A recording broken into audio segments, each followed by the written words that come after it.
Katarina Stamenković i Emilija Mihajlović osvojile su 3. mesto na međunarodnom turniru u odbojci na pesku u Skoplju. Katarina Stamenković je ovog prepodneva naš gost. Razgovaramo o utiscima sa turnira i o tome kako igrati odbojku na pesku u ovo vreme kada je plus 35 pa čak i više. Kaća, dobar dan. Dobar dan i tebi, Jelka, hvala na pozivu. Naravno, kako te ne bi pozvali kada ste osvojile 3. mesto na jednom turniru, niste otišli sa velikim očekivanjima, a evo ispostavile ste da ste bile odlične u izuzetno jakoj konkurenciji. Jeste, da, na tom turniru su bile devojke iz Ukrajine, iz Crne Gore, iz Makedonije i tu smo mi bili jedina ekipa iz Srbije. Taj turnir se igra prve godine, prošle godine je taj teren otvoren tamo u tom naselju koje se zove Aerodrom, pored reke Vardar i prošle godine smo isto bile gosti, međutim ove godine je počeo turnir taj koji će se održavati i dalje. Organizacija je bila stvarno super. Upoznali smo devojke, meni je baš bilo zadovoljstvo da upoznam devojke baš iz Ukrajine i tako.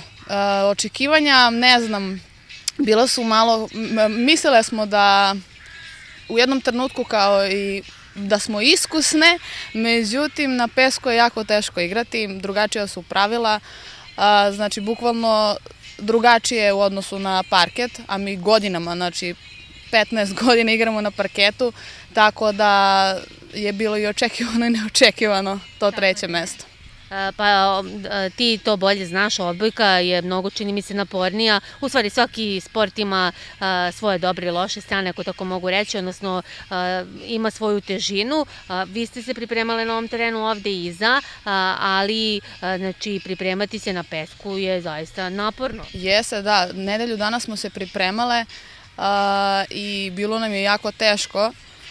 Tu su nam pomagale moje devojčice iz Žok Vranja i također su nam pomagale i devojčice iz Pande, naše poznanice i drugari iz OK Vranja i puno smo im zahvalne i tako. Međutim, kada smo otišle tamo i kad je bila stvarno utakmica, onda nam je stvarno baš bilo teško igrati na pesku. Emilija nije danas mogla da bude sa nama, ona već ima nekog iskustva, ali to nije neko značajno iskustvo. Oprobala se, imala je... Jeste, ona je igrala prošle godine na turniru u Hanu i osvojila 1. mesto. Mislim da je igrala sa jednim našim drugom iz OK Vranja i onda je već imala neko iskustvo, a ja bez iskustva na pesku, ali dobro, opet tu je nešto ono što nam ostaje sa parketa, tako da... Tako da ne. To iskustvo ne može da se izbriše koja god da je podloga. Pominjaš Ukrajinke, kakve su one bile, jeste mogli da razgovarate i sa drugim učesnicima? Da, razgovarale smo sa svima, upoznale se, stvarno su sve super devojke. Iz Ukrajine je jedna, mislim Makedonka je, zna makedonski, tako da pretpostavljam da ima rodbinu tu u Makedoniji. Ova druga ne, na engleskom smo, nije bila prilika da igramo međusobno. Nadale smo se da ćemo da igramo finale protiv njih, ali nismo. One su se isto nadale da će igrati protiv nas, ali to je bilo to. Ko je na kraju osvojio turnir? Ukrajinke. Stvarno su super. Nisam očekivala da će biti onako baš super. Oni igraju i odbojku na parketu. Igrale su ove sezone tamo, mislim da je Janta Volej u pitanju i tako. E pa dobro, ti si utrošila, tako kažem, ovo vreme u pripremama i ti, Emilija, i bile ste na ovom turniru, stekla određeno iskustvo.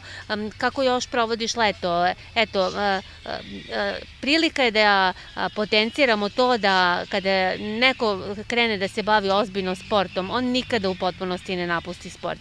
Ti si igrala si u ženskom odbojkaškom klubu Vranje, igrala si u nekim drugim klubovima, bila si kapiten, najbolja si sportistkinja grada, kao i Emilija, zatim si sada trener, a i igraš pomalo. Znači, taj sport je tvoj život. Jeste, ne igram pomalo, igram i dalje profesionalno se bavim odbojkom i ne planiram da stanem. Mislim, još sam mlada. Nekako sad u ovim godinama shvatam koliko je to bitno i koliko je lepo baviti se sportom. Dok sam bila mlađa nisam to tako shvatala, a sad već je prešlo u pravu ljubav, tako da teško da ću to napustiti još. Postala sam trener pre 2 godine, radim sa decom, to mi je znači isto prevelika ljubav. Na početku sam bila skeptična da li ću moći, plašila se da li ću ih naučiti da rade neke stvari pravilno, ali sve je išlo onako svojim tokom, tako da stvarno super deca. Mogu reći da me stvarno vole, volim i ja njih mnogo i prelepo je raditi s njima, stvarno. Takođe sam započela svoj biznis koji, mislim, završila sam visoku školu za fizioterapeuta i time se bavim, to je moja jedna velika ljubav. Tako da u suštini radim sve ono što volim. Lepo bi bilo, na primjer, da u toku leta da se deca aktiviraju mnogo više i da probaju da pojedina deca igraju odbojku na pesku jer je prezanimljiv sport. Stvarno jedno lepo iskustvo i voljela bi da se to realizuje u budućnosti. Da ovaj teren ovde zaživi pa da bude možda i neki turnir u Vranju. Da, to obavezno. Već sam o tome razmišljala i razmišljam, tako da nadam se da će se to realizovati, da mi budemo sutra domaćini nekog međunarodnog turnira. Kako da ne, evo mi smo skoro bili domaćini Balkanijade i čini mi se da smo odgovorili zadatku, svi su bili oduševljeni i tebe sam viđala skoro svakog dana na tribinama. Šta misliš o jednom takvom događaju u našem gradu, koliko on može da utiče na popularizaciju, čini mi se, ovog popularnog sporta, barem kada je Vranje u pitanju? Jeste, u Vranju je dosta popularna odbojka, tako da ovo je bilo još nešto dodatno što je deci dalo želju i volju da krenu da treniraju ili da treniraju još jače nego što su trenirali. Stvarno je odlična organizacija bila u Vranju. Ja sam u odličnim odnosima sa direktorkom reprezentacije Biljanom Mihajlović i sedale smo zajedno, razgovarale, tako da prezadovoljna sam stvarno i ona je prezadovoljna i tako. Da, pominjaš rad sa decom, koliko te to ispunjava s obzirom na to da si aktivan igrač, pa jel možeš te dve stvari da ukomponuješ, znači jel im prenosiš to što ti doživiš na terenu, pa njima onako kada ste na terenu? Pa to su dve različite stvari, suprotnosti. Kad sam ja na terenu i onda kad je trener s druge strane, onda u nekim trenucima ja mislim ovaj trener, zašto ovako, zašto onako, tako da verujem da nekad i ja devojčicama kad nešto kažem ili kad, na primjer, malo podviknem ili kad im objašnjamo da on možda neka kaže trener je dosadan, ovo, ali u suštini želim da na što bolji način prenesem znanje deci i da to bude pre svega pedagoški i trudim se da bude tako, stvarno. Naravno i svoje iskustvo. I svojim iskustvom. Tek sada vidiš kako je trenerima. Jeste, sad vidim kako je trenerima i koliko je potrebno volje i želje i ljubavi da bi se prenelo znanje i da bi se devojčicama objasnile sve stvari vezane za odbojku. Kako da ne. Drugo je igrati na terenu, a da. I pre svega, najbitnija je atmosfera u klubu. Ako je atmosfera u klubu dobra, rezultati su neminovni. Tako je. A čini mi se da je u odbojci u oba kluba zdrava atmosfera i onako pravi ste primjer ostalima kako treba da se ponašaju. Jeste. Pa dobro.